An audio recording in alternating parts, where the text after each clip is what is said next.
But let's dive right in. So anybody who's shopped for tires recently, and as a track enthusiast, I like to keep my eye on that kind of stuff. New tires, sales on tires, new designs, you name it. If you've been shopping for tires recently, and anybody who has a lot of experience in purchasing tires, which I do, knows that the price of tires has gone up easily 20 to 35%, just depending on the type of tire that you're purchasing, and you're just in awe. And obviously that does add up, especially as a track enthusiast. You're buying, let's say, 2-3 sets of tires a year. I mean, that adds up, let alone all the other increases and everything else. That's another part of the video. But anyways, the increase in the price of tires, you guys, it's coming from a shortage that's in 3 different elements that they use to produce tires. There's a rubber shortage, and at the same time, there's also what they call a carbon black shortage. Now, rubber, obviously, that's the main component of the tire. Now, the carbon black is the second element that they use in the tire. It's a tire filler, and it's also used to create more of the tensile strength in the rubber itself. And there's a big shortage on that, and I'll go into that as well. There's multiple reasons. The third thing that there's a shortage on right now is nylon. And nylon they do use mainly in high performance tires, but there is some nylon used even in summer tires, max performance tires, even some of the all-season tires, just to a lesser degree. So the 3 main elements that they use to make tires are all in shortage. So there's a rubber shortage, like I said, there's a carbon black shortage, and a nylon shortage at the same time. On top of that, we have logistical issues like shipping, with the increase in fuel costs, also increase in production costs, because now they have to pay the employees a little bit more. The pandemic has just changed things. So the carbon black shortage is coming partly out of China for one reason, and another part out of the Russian war, or the attack on Ukraine. So Russia attacked Ukraine. Russia is not a huge producer of carbon black, but they're a medium producer, but they're a very big company, so they have lots of sources. As soon as Russia invaded Ukraine, a lot of sanctions were thrown onto the country, which would prevent all the other countries from buying their products, right? So basically that increases demand on all the other carbon black on the market. On top of that, China, they produce carbon black in a different mechanism in which they burn it using an oil, or they produce it using an oil-based production. It's a different method from what the Russians and some of the other countries use. It's a little bit more, we'll call it environmentally polluting. So an effort for recently with China to kind of get in line with all the other social and environmental pressures, and it's not just within China, it's going to be around the world. They're putting stricter laws on these companies that produce this carbon black. So that's basically going to slow down its production, increasing the demand on any carbon black that's on the market. Now the nylon shortage, apparently there's a shortage in whatever they use to create the nylon, or some of the polymers, rubbers, plastics, whatever it is they use to create the nylon. That's also it's short. So like I said, it's kind of the perfect storm. On top of that, we have logistical issues. Shipping is being affected by COVID. Certain factories are being shut down at certain times. Shipping is being affected because there's backlogs of shipping, so it slows everything down. So any tires that are actually that are on the market, again, demand is up. So the price is shooting up 20 to 35% easily. Consumers are I don't think they're freaking out. I mean, they're not talking about it as much, because I'm not thinking many people are going to buy tires at the same time, right? It's kind of this trickle thing. Anytime anybody walks in and needs to replace 1 tire, 2 tires, a set of tires, you're going to have some sticker shock, basically. So there's the issue, basically, like I said, is demand on raw materials has gone up. So production costs have gone up, logistical issues. On top of that, now we have you're creating now back orders, longer waits for tires, price increases, which is the main issue and main point of the whole video, basically, you guys. And I don't see this ending. My concern now, because most of the rubber and most of the carbon black for the entire world, probably 70% of it comes out of Asia, and China in particular is creating now new environmental laws on at least the production of carbon black. So I'm not sure if this is something that's going to change post-pandemic. And it doesn't even seem like, and I know we're not wearing masks, you guys, but it doesn't seem like we're over this, man. It's still affecting us day to day. So yeah, I don't know, but the outlook isn't good. And my concern is basically that it's affecting even track days in general. It's track days, you guys are, it's not just going to go through a set of tires. You're going to destroy a set of tires within 2 events, basically. Let's put it that way, or at least the tires that I use. On top of that, now with the cost of inflation rising, we have now the cost of fuel going up, the cost of registration going up, the cost of parts going up. Anything that you're going to buy for a track day or use for a track day or use on a track day has gone up, probably 10 to 12%. So it's getting a little bit prohibitive, basically, to do these track days. It's getting more and more difficult. And I think also too, it's not just monetary reasons, it's also social reasons too. I think COVID has changed things where people are not wanting to work as hard anymore. And I'm not saying that in a negative way. I think just priorities are rising, and people are just realizing, yeah, I don't want to have to work 5-6 days a week, or why the hell am I pissing my whole life away working at this lame ass job that doesn't appreciate me. And I have to admit though too, I was part of that pre-COVID burnout, basically. And a big portion of motorsports, you guys, is I don't know, we'll call it, high risk behavior due to burnout. Let's keep it real.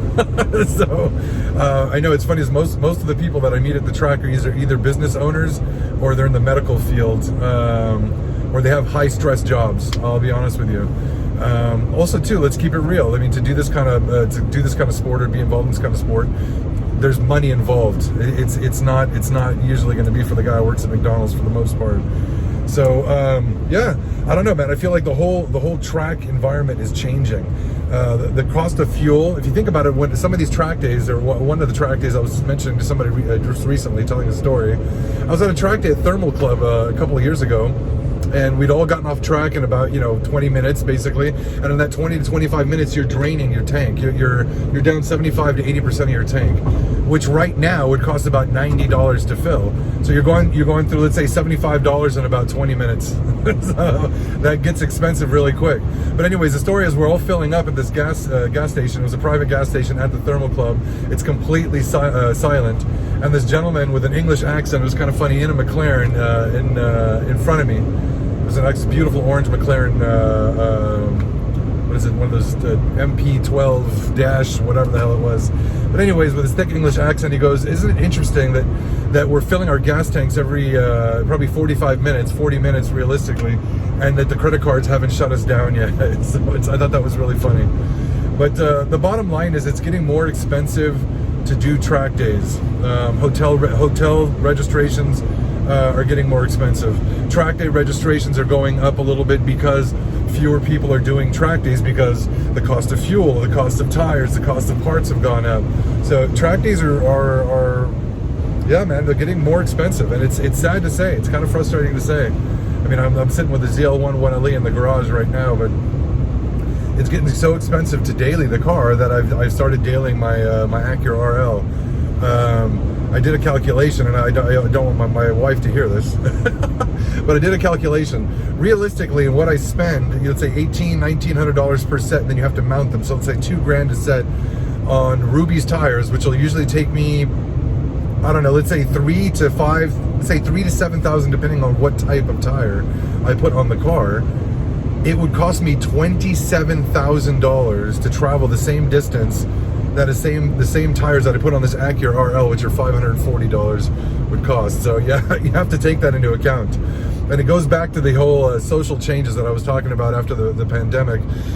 During the pandemic, you guys, I think in a 6-month period, 24 million Americans quit their job. They just got burnt out, and they said, fuck it, I don't want to do this anymore. This is too stressful. Even as a doctor, I was one of those people. I said, fuck it, I don't want to do this anymore. After 19 years at the same abusive practice, I just got sick of it, and I literally walked out. So I went from working 5 days a week and killing myself, devoting my entire life and my health to a practice, to being an employee now and working 4 days a week.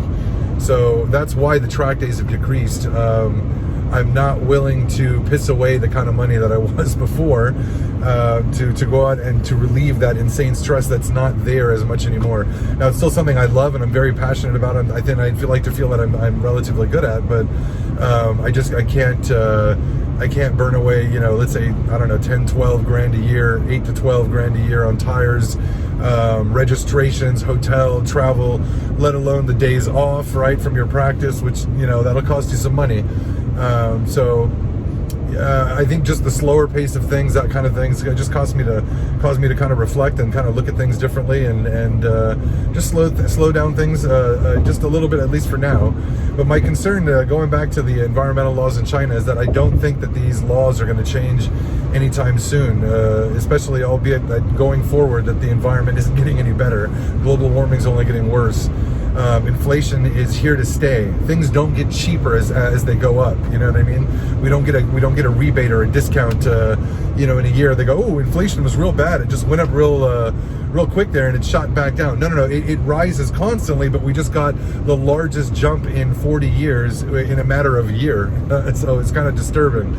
So I don't think that the prices of gas are going to go down. I don't think the prices of oil. I don't think the prices of hotel registrations and track day registrations and the cost of tires are going to be going down anytime soon, you guys. And it's kind of upsetting to say that. And I'm still going to hold on to my car. My car is my dream car. And I've always got this old car to daily and to beat on, man. So I'm not, I'm not too worried about it. Ruby's here to stay. But what I'm going to do now is I'm going to take it easy. Instead of doing 7 to 8 track days a year, and literally, I remember back in the day, you guys, I would come back from one and literally have another 2 registered, or I would register 2, 3 track days at a time. I don't know if most people do that, you know what I mean? I don't think most people are going to be doing that too much anymore. Like I said, it's going to be fewer and further between, which is sad to say. But I do feel very fortunate and lucky to have done easily, in a matter of, 6 or 7 years, 57, 58 track days at 17 different road courses across 3 states. I'm still going to meet my initial goal of driving every single track in all 3 states. So I still have, out of the total list of, I believe it was 19 tracks, I still have Thunderhill and I have Buttonwillow to do. But now they're building a Tessa here in Arizona, which there's going to be a track day here in Arizona in October. So I guess now the list is 20. So I'm going to register for that one and try and do that. So instead of 7, 8 track days a year, I'm going to try and break it down to maybe 2 to 3 track days a year and just go for the good ones, meaning go for the ones on the list or the ultimate, you know, the Laguna Secas, the AutoClubs, the Chuckwallas. You know, I'm not going to do the Willow Springs and the Sonoma Raceways. They're not really that great. Those are almost like checklist tracks, you know what I mean? Yeah, that's probably the best way I can describe it.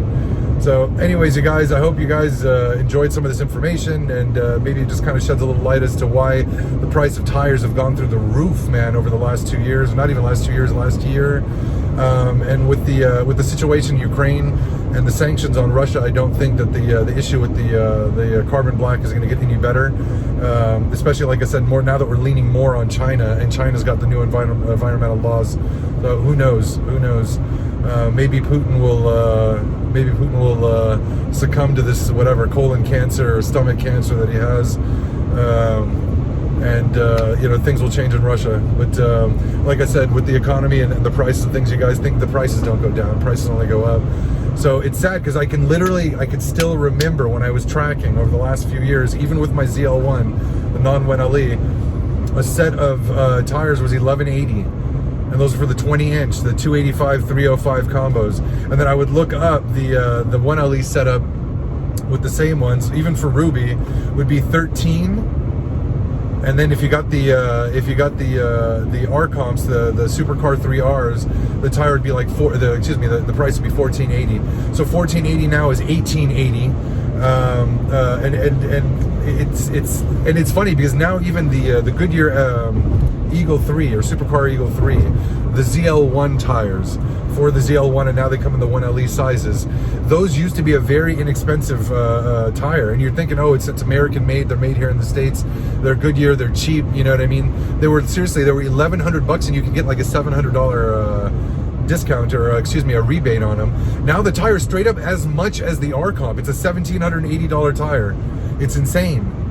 It's insane. So by the time you pay your taxes and shipping to your door, it's almost $1,900. That would include, let's say, heat cycling, but it's still $1,800, almost $1,900 if you do the heat cycling. So it's getting prohibitive, man. It's getting prohibitive between the cost of gas and the cost of tires. It's sad to say, man. I don't know what's going to happen with all these high horsepower cars and the track days and track events, but I'm excited to find out. I'm going to register for an event very, very soon. Something very exciting that I'm going to keep hidden from you guys until I release the video. But something exciting coming up. It's going to be my big one for the year, basically, here. But I got a new set of tires, did my registration, got the hotel set up, and we're looking forward to it. And we're going for a good one, a big one, a very beautiful track. All right, stay tuned, you guys. I'll talk to you guys very soon, and yeah, there should be a new video out in the next couple weeks. Hopefully by the end of this month. You guys take care. I'll catch you guys on the next one.